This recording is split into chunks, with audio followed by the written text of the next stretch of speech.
ఆ మేడి చెట్టు వేరు మీ పూజ గదిలో పెడితే మీ ఇంట్లో కనక వర్షం కురుస్తుంది. ఇంకా వీలైతే మేడి చెట్టు వేరు తాయిత్తులాగా ఒంటికి కట్టుకోండి.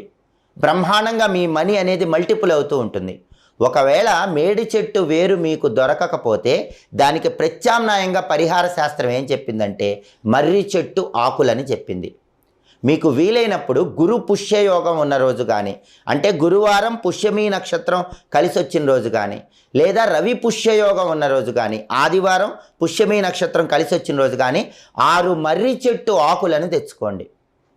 ఆ మర్రి చెట్టు ఆకులని శుభ్రంగా కడిగి ఆరబెట్టి వాటి మీద పసుపుతో, తడి పసుపుతో స్వస్తి గుర్తు వేసి మీ పూజ గదిలో పెట్టుకోండి.